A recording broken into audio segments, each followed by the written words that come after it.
ముందుగా ATV news కు స్వాగతం.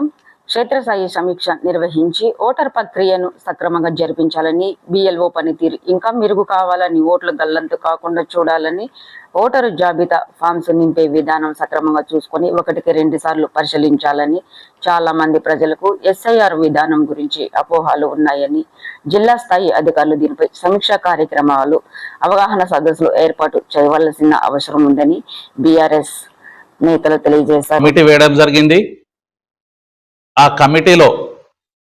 కమిటీ సభ్యులు ఎవరైతే ఉన్నారో ఈ బిఎల్ఓస్ బిఎల్ఎస్ కు కలిపి ఏ విధంగా పనిచేస్తున్నారో ఆ అనుసానంతో రాష్ట్రంలో పనిచేయడం జరుగుతుంది.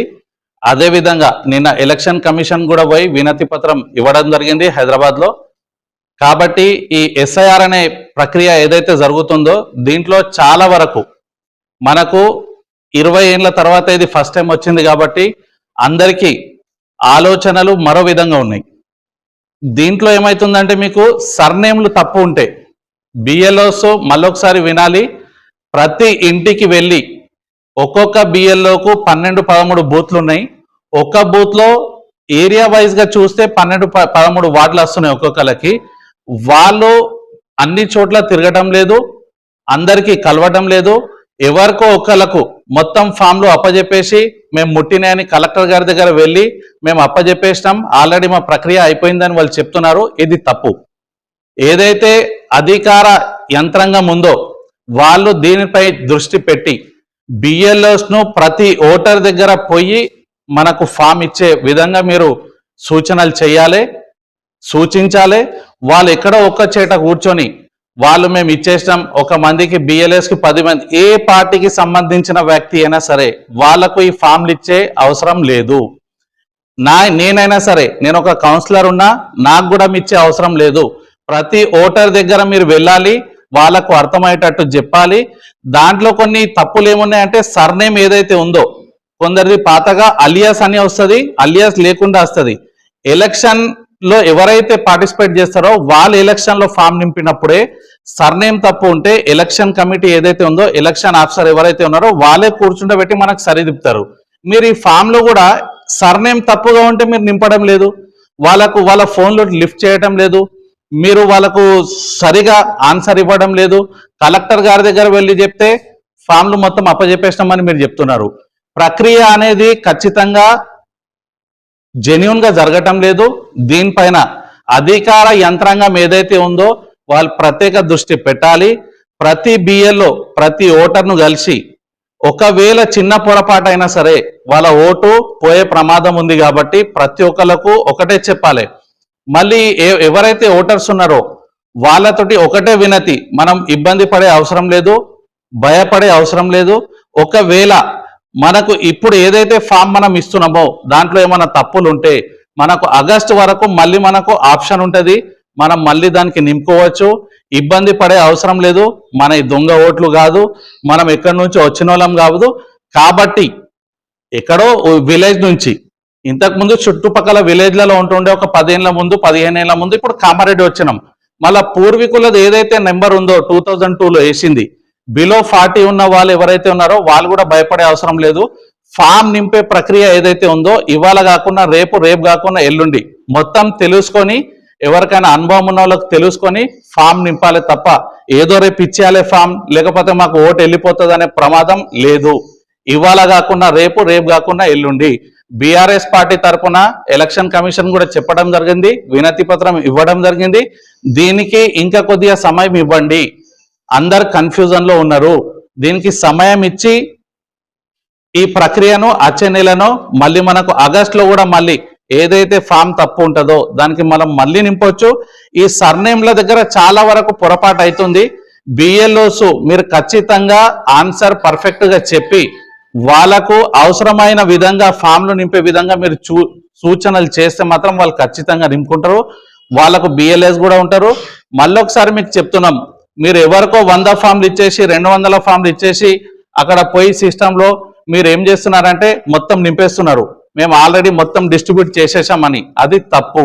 అధికార యంత్రాంగాన్ని మళ్ళొకసారి సూచిస్తున్నాం, మీరు మాత్రం ఏదో ఆచితూచి చేయాలి తప్ప ఏదో చేసేస్తున్నామని చెప్తే ఇది పెద్ద ప్రక్రియ, 20 ఏళ్ళలో ఒక్కసారి వచ్చే ప్రక్రియ కాబట్టి ఇప్పుడు 2002లో వచ్చింది, దాని తర్వాత ఇప్పుడు వచ్చింది.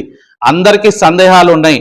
ఓటరు ఎవరు అనేది సంబంధం లేదు. ఓటరు ఖచ్చితంగా చిన్న తప్పు అయినా ఓటు కోల్పోయే ప్రమాదం ఉంది కాబట్టి ప్రతి ఒక్కరు భయపడే అవసరం లేదు. మనం మళ్ళీ ఫామ్ నింపచ్చు, మనమేనా కరెక్షన్ ఉంటే చేసుకోవచ్చు. కాబట్టి అందరూ భయపడే అవసరం లేదు. భయాందోళనలో ఎవరికి తెలియటం లేదు. ఇంకా ఎస్ఐఆర్ అనేది ఎవరికి తెలియడం లేదు. ఏదో ప్రచారం ప్రతి పార్టీ చేస్తుంది. వాళ్ళు చూస్తున్నారు. బిఎల్ఓస్ వెళ్ళి అధికారికంగా మేము వచ్చినాం, ఈ ఫామ్ మీకు ఇస్తున్నాం, వారం రోజులో 10 రోజుల్లో ఖచ్చితంగా మేము సమయం ఇస్తున్నాం, దీంట్లో మాకు నింపి మీరు మళ్ళీ ఇవ్వాలి. దానిపైన బిఎల్ఓస్ నంబర్ ఉంది. ఎవరికి ఇవ్వాలి ఆలోచన లేదు. బిఎల్ఓ నంబర్ దానిపైన ఉంటుంది. మీరు వెళ్ళే అవసరం లేదు. వాళ్ళే మన ఇంటికి వచ్చి మళ్ళీ ఫామ్ తీసుకొని వెళ్తారు, ఫామ్ చూసుకుంటారు. 2 ఫామ్లు ఇస్తున్నారు. ఒక ఫామ్ నింపింది మన దగ్గర పెట్టుకోవాలి, ఇంకో ఫామ్ వాళ్ళకి అప్పచెప్పేయాలి. మనం ఏదైతే నింపుతున్నామో మన దగ్గర ఉంటది కాబట్టి మన దగ్గర ప్రూఫ్ కూడా ఉంటది. రేపటికి ఏదైనా ఇబ్బంది అయితే కరెక్షన్ చేసుకునే సమయం ఉంది, మనకు అవసరం కూడా ఉంది. అధికార యంత్రాంగాన్ని మరొకసారి కోరుతున్నాం బీఆర్ఎస్ పార్టీ తరఫున, బిఎల్ఓస్ ను మీరు కరెక్ట్ గా పని చేపియండి. ఎక్కడో ఒక చోట కూర్చొని మేము పనిచేస్తాం, ఇవాళ 100 పంచినాం, రేపు 200 పంచినాం అంటే రేపటి నుంచి గడువు మనకు దగ్గర పడుతుంది. ప్రజలందరూ ఓటర్లందరూ ఆందోళనలో ఉన్నారు. కాబట్టి గౌరవ కలెక్టర్ గారు, గౌరవ అడిషనల్ కలెక్టర్ గారు, ఆర్డీఓ గారు, ఎంఆర్ఓ గారు, మీ ప్రక్రియ ఏదైతే ఉందో ప్రెస్ మీట్ పెడతారా, మళ్ళీ మీటింగ్స్ పెడతారా? మీరు ప్రజలకు మళ్ళొకసారి భయ ఆందోళనకేరి బయటపడేందుకు మళ్ళొక ప్రెస్ మీట్ పెట్టండి, వాళ్ళకి చెప్పండి. బిఎల్ఓస్ మీ దగ్గర వస్తారు ఖచ్చితంగా. ఆ విధంగా ఏదైతే ప్రక్రియ ఉందో దానికి మీరు అచితూచి అవసరం ఉంది, సమయం తీసుకోండి, ఫామ్ నింపి రిటర్న్ ఇవ్వండి, దానిపైన నంబర్ ఉందని చెప్తున్నాము. దీంట్లో ప్రజలు కూడా ప్రతి ఒక్క ఓటరు ఏదైతే ఓటరు ప్రక్రియ ఉంది కాబట్టి మనం కూడా చూసి సమయం తీసుకొని ఏదైతే ఫామ్ ఉందో మనం నింపి 4 రోజులు కానీ 2 రోజులు కానీ వారం రోజులు కానీ మనకు టైం ఉంది. మనం అచితూచి ఎవరైనా అనుభవం ఉన్నోళ్ళతో మనం ఫామ్ నింపించుకొని మనకి ఇబ్బందికరంగా ఉంటే ఇంకా సమయం ఉంది. ఆ విధంగా మనం చూడాలి. ఏ కరెక్షన్ ఉన్నా సరే మళ్ళీ మనం కరెక్షన్ చేసుకోవచ్చు, ఇబ్బంది పడే అవసరం లేదు. ఆధార్ కార్డు ఏదైతే ఉందో దాంట్లో పేరు తప్పైతే మనం కరెక్షన్ చేసుకోవచ్చు కాబట్టి దీంట్లో కూడా చేసుకోవచ్చు. ప్రతి ఒక్కరికి ఒకటే వినతి, ప్రతి ఒక్కరు ఎస్ఐఆర్ లో భాగస్వామ్యులు గండ్రి. మన ఓట్ను జెన్యూన్ గా మన ఓటును కాపాడుకుందాం, ఫామ్ నింపి ఇచ్చేద్దాం. మళ్ళీ ఏదైతే వస్తుందో ఇప్పుడు చాలా వరకు ఇప్పుడు మా తోటి కౌన్సిలర్ గారు, కాప్షన్ గారు చెప్పినట్టు చాలా చోట్ల ఏమైందంటే కొన్ని గ్రామాల్లో ఓట్లుండి మళ్ళీ మున్సిపాల్లో కూడా ఉన్నాయి. వాళ్ళు సర్పంచ్ ఎలక్షన్ లో గ్రామాల్లో వేసారు, కొంతమంది అయితే సర్పంచ్ కు నిలబడ్డారు, వాళ్ళు వచ్చి మళ్ళీ మున్సిపాల్లో ఎలక్షన్లలో వేసారు. ఒక 3-4 చోట్ల మున్సిపాల్లో 2 ఓట్లు 3 ఓట్లతోటి చాలా మంది ఓడిపోవటం జరిగింది. ప్రతి ఒక్కరికి మన ఓటు మనకు ఉంటే బాధ్యత, మనం భారతదేశ పౌరులం కాబట్టి ఫామ్ నింపించేటప్పుడు ఏదైతే ఫామ్ ఉందో దాంట్లో 4 భాగాలు ఉన్నాయి. దాంట్లో 2002లో ఎవరిదైతే ఉందో వాళ్ళ తల్లిదండ్రులది పైన రాసేసి, మనది 2002లో లేకున్నా సరే మన అడ్రస్, మన ప్రాపర్ గా మన చిరునామా, మన పేరు మొత్తం నింపేస్తే మన ఓటు ఎక్కడ పోయేది కాదు.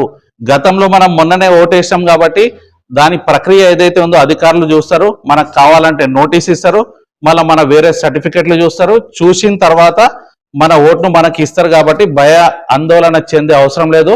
మనం ఎస్ఐఆర్ లో ప్రతి ఒక్కరం పాల్గొని, మా పార్టీ తరఫున ఆల్రెడీ కమిటీ కూడా వేశారు. మాకు కూడా ఇక్కడ నియోజకవర్గ ఇన్ఛార్జ్ గోవర్ధన్ అన్న గారు కూడా మనకు పార్టీ 7 సభ్యులను ఇక్కడ ఇన్ఛార్జ్ గా నియమించారు. మేము కూడా ఖచ్చితంగా ప్రక్రియలో పాల్గొంటాం. ప్రతి ఒక్కరికి ఒక్క ఓటు కూడా దొంగ ఓటు తప్ప జెన్యూన్ ఓటు ఏదున్నా అది కాపాడే బాధ్యత మాదని మా మీద తీసుకుంటున్నాం. అందరికీ ప్రెస్ మీడియా సభ్యులకు ధన్యవాదాలు, పార్టీకి కూడా ధన్యవాదాలు. ఎందుకైతే ఇంత గట్టిగా దీనికి బీఆర్ఎస్ పార్టీ పనిచేస్తుంది కాబట్టి అందరికీ నమస్కారం, ధన్యవాదాలు.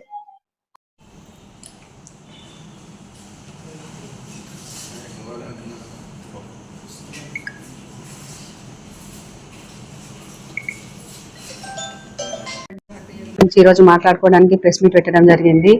ఈ ఎస్ఐఆర్ లో చాలా మందికి అన్నట్టు అధికారులందరూ చొరవ తీసుకొని, కొంచెం క్షేత్రస్థాయిలో అధికారులు చొరవ తీసుకొని లేరు అంటుండ్రు.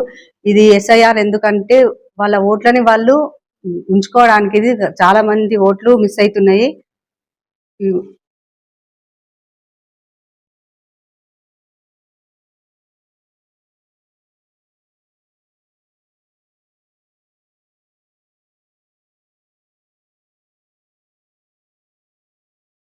ఫామ్స్ ఫిలప్ చేయండి. ఈ ఫామ్ ఫిలప్ చేయడం ద్వారా మీ ఓటుని మీరు దుర్వినియోగం కాకుండా కాపాడుకోగలుగుతారు.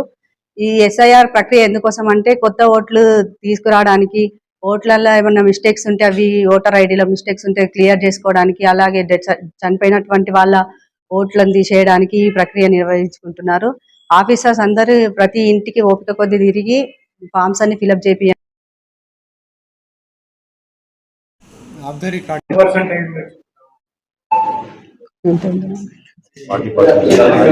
చెప్పాలి మనం అధికారులు చెప్పాలి కదా అది.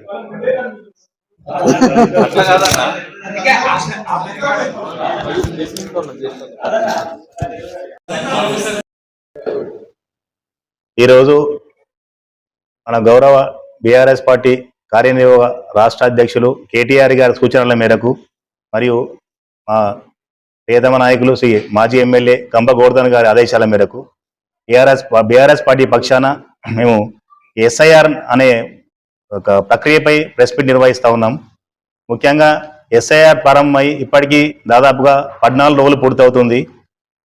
ఈ ఎస్ఐఆర్ ద్వారా మేము మొదట్లోనే అందరికన్నా ముందుగా మేము బీఆర్ఎస్ పార్టీ గంప గోవర్ధన్ గారి ఆదేశాల మేరకు మరియు జిల్లా పార్టీ అధ్యక్షులు ముజిబుద్దీన్ గారి ఆదేశాల మేరకు మేము మొదటిసారి అందరికన్నా అన్ని పార్టీల కన్నా ముందుగా ఈ బిఎల్ఏల లిస్ట్ ఇవ్వడం జరిగింది. BLA means booth level agents. మా పార్టీ తరఫున ప్రతి బూత్ కు ఒక 2 ఏజెంట్లను ముందుగానే మేము ఆర్డీఓ గారికి అప్పయ్యాము. అది ప్రెస్ లో కూడా వచ్చింది, అందరికీ వచ్చింది. ఏదైతే ఈ బిఎల్ఓలు ఎస్ఐఆర్ ప్రక్రియ నిర్వహిస్తున్నారో ఎక్కడ కూడా వాళ్ళు క్షేత్ర స్థాయిలో ప్రజలతోటి మమేకం అవుతలేరు. ఆ బూత్ స్థాయిలో ఆ బూత్ లో ఉన్న ఆ ఓటర్లను కలవడం లేదు. ముఖ్యంగా వాళ్ళకి ఎనిమినేషన్ పత్రాలను ఇవ్వడం లేదు. ఇచ్చినప్పటికీ వాళ్లకు అవగాహన కల్పించడం లేదు. ఈ ప్రక్రియ ఎలా ఉందంటే చాలా దారుణంగా ఉంది. కామారెడ్డి పట్టణంలో మరి అసెంబ్లీలో కావచ్చు. ఇంకొందరు బిఎల్ఓలు అయితే ఎక్కడనో వాళ్ళకు నచ్చిన చోట కూర్చొని ఎవరో ఆశ్రయం కల్పిస్తే కూర్చొని అక్కడికే ఫోన్లు చేసి పిలిపించుకుంటున్నారు. మేము బిఎల్ఏ లిస్ట్ ఇచ్చింది ఎందుకోసం అండి? మీ లిస్ట్ ఇచ్చినాం. ఒక్క బిఎల్ఓ కూడా ఒక పార్టీ అని కాకుండా బీజేపీ వాళ్ళు ఇవ్వచ్చు, కాంగ్రెస్ వాళ్ళు కూడా ఇవ్వచ్చు. వాళ్ళకి బిఎల్ఓలు ఫోన్ చేస్తే ఏజెంట్లకు వాళ్ళు సంప్రదిస్తే వాళ్ళు కొంచెం సూచాయిగా ఆ ఏరియాలో ఉంటారు కాబట్టి ఆ ఏజెంట్లు పోయి వాళ్ళని కల్పించే ప్రయత్నం వాళ్ళు చేస్తారు. మీరు ఒక 4 ఇండ్లు తిరిగి ఎన్నో కూర్చొని అయిపోయిందన్న విధంగా తూతు మంత్రంగా ఇంత పెద్ద ప్రక్రియను ఈ ఓటర్ జాబితా అనేది ఎంత ముఖ్యమైంది అంటే ఒక విధంగా ఓటర్ అనేది వెళ్ళిపోతే మన భారతదేశంలో మనం ముందు కూడా వేస్ట్ అనే భావన ఉంది. మన పౌరసత్వానికి ముప్పొచ్చే విధంగా ఉంది. కాబట్టి ఈ బిఎల్ఓలు ఇప్పటికైనా ఈ 14 రోజులు పూర్తయింది. ఎనిమరేషన్ పత్రాలు మాకు తెలిసినంత వరకు మాకున్న ఇన్ఫర్మేషన్ ప్రకారము కనీసం 100%, 40% కూడా ఇప్పటిదాకా అందలేదు ఎనిమరేషన్ పత్రాలు. ఇది ఎవరనినా కామారెడ్డిలో చెప్తున్నారు. దయచేసి అధికారులు బిఎల్ఓ గారి మీద ఎంఆర్ఓ గారు ఉన్నట్టున్నారు, ఆర్డీఓ గారు ఉన్నారు, ముఖ్యంగా కలెక్టర్ గారు మీరు రెగ్యులర్ గా సమీక్షలు జరిపించుకుంటా బిఎల్ఓలతో అవగాహన కల్పించుకుంటా దయచేసి మీరు సమీక్షలు నిర్వహించండి, మీరు పరిశీలి చేయండి. మీరే మీ జిల్లా అధికారి, జిల్లా బాస్ మీరే కాబట్టి మీరు చొరవ తీసుకోండి. మేము ఈ ప్రెస్ మీట్ ద్వారా తెలియజేసేది ఒకటేనండి, తప్పకుండా కలెక్టర్ గారు స్పందించి బిఎల్ఓలకు అవగాహన కల్పించి ఎనిమిరేషన్ పత్రాల పైన చాలా మందికి నివృత్తులు ఉన్నాయి. మంచి చదువుకున్న వాళ్ళు, ఉన్నత విద్య చదివిన వాళ్ళు కూడా ఎలా నింపాలనేది కొందరు అడుగుతుంటే మాకు నిజంగా కూడా ఒకసారి బాధ అనిపిస్తుంది, ఒకసారి నవ్వొస్తుంది. అందులో అది ఎట్లా అయిపోయిందంటే ఆ అపోహలు 2002 మ్యాపింగ్ అనేది చాలా మందికి ఎలా మేము చేయాలనే దాని మీద చాలా లోపాలు ఉన్నాయి. అందులో ఏం చేయాలనేది దానికి సందేహాలను నివృత్తం చేసే అధికారులు లేరు. వాళ్ళు వస్తున్నారు, ఆ మెట్లు ఎక్కో లేకపోతే యాష్టపడుకుంటూ వచ్చి బిఎల్ఓలు వచ్చి ఆయన పత్రాలు ఇచ్చిపోతున్నారు. మరి ఎట్లా నింపాలి, దాన్ని ఏ విధంగా ఫస్ట్ కాలం ఏంది, సెకండ్ కాలం ఏంది, థర్డ్ కాలం, 3 కాలమ్స్ ఉన్నాయి. అందులో 2002 మ్యాపింగ్ ఉంది. ఫస్ట్ మన డేటా నింపాలి, థర్డ్ మళ్ళీ వాళ్ళ పూర్వీకుల డేటా ఉంది. ఇలాంటి అన్ని ఎవ్వరికి కూడా ఒక నిమిషం ఆగి బిఎల్ఓలు ప్రజలకు ఎలాంటి అపోహలను కానీ సందేహాలు తీర్చలేరు. ఏదో తూతూ మంత్రంగా వెళ్ళేస్తారు. ఇలా అయితే మన ప్రజాస్వామ్య వ్యవస్థకి ముప్పు జరిగే విధంగా ఉంది. ముఖ్యంగా మా డిమాండ్ ఏంటంటే జెన్యూన్ గా ఉన్న, నిజాయితీగా ఉన్న ఓట్లు అనేవి ఎట్టి పరిస్థితుల్లో ఎలాంటి మిస్ కావద్దు. దాంతో పాటు ఫేక్ ఓట్లు, దొంగ ఓట్లు అవి కూడా ఏ ఒక్కటి కూడా ఉండద్దు. గత ఎన్నికల మున్సిపల్ ఎన్నికలు మనం చూసినాము. నాతో సహా ఎంతో మంది అభ్యర్థులు జీవితాలు తారుమారైపోయినాయి. నేను కూడా ఒక అభ్యర్థిగా పోటీ చేసినాను. కేవలం ఈ దొంగోట్లు, విలేజ్లలో ఉన్న దొంగోట్లు కామారెడ్డి పట్టణం రాసుకోవడం వల్ల 10 నుంచి 12 మంది కౌన్సిలర్ల జీవితాలు తారుమారైనాయి. మీ అందరికి తెలిసిన విషయమే అది. ఇప్పుడు వాళ్ళు ఉన్నత స్థానంలో ఉండొచ్చు, కొందరు గెలిచిన వాళ్ళు ఇలా ఏ స్థానాలు ఉండవు, కానీ దొంగోటతో గెలిచిరని కొందరు కోర్టును కూడా సంప్రదించారు. ఈ వ్యవస్థ ఇంతటితో ఆపుదాం. ఇది ఒక మంచి అవకాశం, మనం దాన్ని వాడుకుందాం. దయచేసి బిఎల్ఓలు క్షేత్రస్థాయిలో ఇందాక వైస్ చైర్మన్ గారు చెప్పినట్టు ఖచ్చితంగా ప్రతి బూత్కు ప్రతి ఇంటికి తిరగండి. తిరిగేటట్టు ఉన్నతాధికారులు ఎంఆర్ఓ గారు కావచ్చు, ఆర్డీఓ గారు కావచ్చు, ముఖ్యంగా కలెక్టర్ గారు దయచేసి వాళ్ళతో సమీక్షలు నిర్వహించండి. కనీసం ఒక 3-4 డేస్, ఎందుకంటే సమయం ఎక్కువగా లేదు. 3-4 డేస్ కన్నా మీరు సమీక్షలు చేస్తే, ముఖ్యంగా ఈ బిఎల్ఓలు అనేటివి మేము ఇచ్చిన బిఎల్ఏ లిస్టులకు ఎవరిని సంప్రదిస్తలేరు. మేము ఇచ్చేందుకండి ఇంత కష్టపడి మేము ఒక పార్టీ నాయకులుగా ఉండి మాది అధిష్టానం చెప్పిన తర్వాత ఏ ఒక్కరు కూడా ఇప్పటిదాకా బిఎల్ఓ వెళ్ళి ఆ బూత్ లెవెల్ ఏజెంట్కి ఏ పార్టీ అయినా పర్వాలేదు, ఒక పార్టీకి 2 ఇచ్చినాము, ఏ ఒక్క పార్టీ నాయకు పార్టీ వాళ్ళే ఉల్టా పోతుడు, వీళ్ళ దగ్గరికి పోతుడు, కానీ వాళ్ళు రెస్పాండ్ ఇవ్వడం లేదు. ఇలా అయితే వాళ్ళకి ఎట్లా దొరుకుతాయి ఇండ్లు? వాళ్ళ ప్రజలు ఎప్పుడు కలుస్తారు? ఇంక ఎనిమిరేషన్ పత్రాలు ఇచ్చే స్థాయిలో ఇప్పటిదాకా లేరు. ఇంకా ఎప్పుడు ఏడు దాకా అవుతుంది ఈ ప్రక్రియ? జూలై 24 వరకు ఆల్మోస్ట్ మొత్తం ఇదంతా ఫామ్స్ నింపివేయడం, ఈ ప్రక్రియ పూర్తిని షెడ్యూల్లో ఇచ్చారు. 31st కు జాబితా ప్రదర్శిస్తామంటున్నారు. ఈ ప్రాసెస్ లో ఇంకా 15 రోజులు కూడా టైం లేదు. ఇంతమంది ఓట్లు ఏం కావాలి, ఏం జరగాలి? ఎన్నో దొంగ ఓట్లు ఉన్నాయి, మరియు నెక్స్ట్ చనిపోయిన ఓట్లు ఉన్నాయి, డబుల్ ఓట్లు పడ్డాయి మొన్నటి ఓటర్ లిస్ట్ లో. ఇలాంటి అన్ని తీర్చాల్సిన బాధ్యత బిఎల్ఓది, రెవెన్యూ అధికారులది, ముఖ్యంగా కలెక్టర్ గారిది. మొన్నటిదాకా ఒక కామెంట్స్ ఏంటంటే, కొందరు కాంగ్రెస్ పార్టీ నాయకులు ఒక ఇంట్లో కూర్చొని దౌర్జన్యంగా కొందరు విలిపించుకుంటా ఉన్నాయి రాయండి అనుకుంటా బెదిరించినట్టు కూడా కొన్ని మాకు ఇన్ఫర్మేషన్ వచ్చింది. అది చాలా మంది కూడా తెలుసు. ఇలా ఒక పార్టీ నాయకులు కావచ్చు, ఆ కౌన్సిలర్స్ కావచ్చు, వేరే పార్టీ నాయకులు వాళ్ళు బిఎల్ఓలను కొందరు వాళ్ళ గుప్పిట్లోకి తీసుకొని వాళ్ళని ఏదో బెదిరించుకొని రాపిస్తున్నట్టు కూడా కామారెడ్డి పట్టణంలో చాలా చోట్ల మనం చూస్తున్నాము, వింటున్నాం. దాన్ని కూడా అరికట్టాలంటే నిక్కచ్చిగా నిష్పక్షపాతంగా బిఎల్ఓలు వ్యవహరించి ఏదైతే జెన్యూన్ ఉన్నదో తప్పకుండా ఎంక్వైరీ చేసి దాన్ని ఖచ్చితంగా వాళ్ళకి ఏం సంబంధించిన, వాళ్ళకి ఏమేమి పత్రాలుగా ఉన్నా మీరు ఖచ్చితంగా మీరు ప్రజలకు తెలియజేయండి. ఏదో తూతూ మంత్రంగా వెళ్ళి పత్రాలు ఇచ్చి రావడం వల్ల చాలా ఇబ్బందులు ఎదురవుతున్నాయి. ఇప్పటికీ పత్రాలు మీరు 40% ఇస్తే కనీసం 10-20% కూడా ఎవరు నింపాలి ఇప్పటిదాకా. ఎలా నింపాలనేది వాళ్ళకి ఇంకా అసలేదు అవగాహన. అనవసరంగా రాంగ్ నింపితే ఉన్న ఒకటి పోతుందేమో. ఎన్ని అనుమానాలు ఉన్నాయంటే, అన్ని 2002 మ్యాపింగ్ విషయంలో అయితే చాలా మట్టుకు అనుమానాలు ఉన్నాయి. అవి నివృత్తం చేయాల్సిన బాధ్యత మీదే. కలెక్టర్ గారు దయచేసి మీరు తప్పకుండా మీరు చర్యలు తీసుకోండి. ఇకనైనా మార్చి ఈ బిఎల్ఓలతో సమావేశం నిర్వహించి సమీక్షలు నిర్వహించుకుంటా ఈ పార్టీ బూత్ లెవెల్ ఏజెంట్లను మేము ఇచ్చినాం కాబట్టి వాళ్ళని కూడా కలుపుకొని పోయకుండా, ఇప్పటిదాకా టీఆర్ఎస్ పార్టీ బూత్ లెవెల్ ఏజెంట్లు చాలా చక్కగా పనిచేస్తున్నారు, చాలా వార్డులలో, చాలా బూత్లలో. ఇంకొందరు కూడా కొంచెం పనిచేయాల్సి ఉంది. మేము ఎందుకంటే మా అధిష్టానం మాకు అప్పచెప్పినప్పుడు మేము కొన్ని అందరితో సమీక్షలు, మేము కూడా పార్టీ ఏజెంట్లను మేము సమీక్ష నిర్వహిస్తా ఉన్నాం, ఫోన్ల ద్వారా సంప్రదిస్తున్నాము. ఇప్పటిదాకా మా పార్టీ కార్యకర్తలు చౌకగానే పాల్గొంటున్నారు. ఇక ముందు కూడా కొందరు పాల్గొనే వాళ్ళు ఉన్నా కూడా వాళ్ళకు కూడా మేము సంప్రదించి వాళ్ళని పాల్గొనేటట్టు చేస్తాము. కానీ బిఎల్ఓలు వీళ్ళని కోఆర్డినేషన్ చేయాల్సిన బాధ్యత మీదే. తప్పకుండా ఈ ఏజెంట్లను కోఆర్డినేషన్ చేసుకుంటూ ప్రతి ఇంటికి వెళ్ళి వాళ్ళకు సందేహాలను నివృత్తి చేసి ఈ ఎస్ఐఆర్ ప్రక్రియను చాలా పకడ్బందీగా పటిష్టంగా జరపాల్సిందే మేము పార్టీ పక్షాన డిమాండ్ చేస్తున్నాం. లేని ఎడల మా పార్టీ అధిష్టానం చెప్పింది తప్పకుండా రాబోయే రోజుల్లో పెద్ద ఎత్తున ఆందోళన కార్యక్రమాలు కలెక్టర్ ఆఫీసులో నిర్వహిస్తామని కూడా మేము హెచ్చరిస్తా ఉన్నాం. కలెక్టర్ గారు దయచేసి స్పందించండి. ఈ బిఎల్ఓలతో మీరు అవగాహన కల్పించి వాళ్ళ ప్రజల్లోకి వెళ్ళేటట్టు క్షేత్రస్థాయిలో ఈ ఎస్ఐఆర్ ప్రక్రియను మనం విజయవంతం చేసేటట్టు తప్పకుండా మీరు చొరవ తీసుకోవాలని ఈ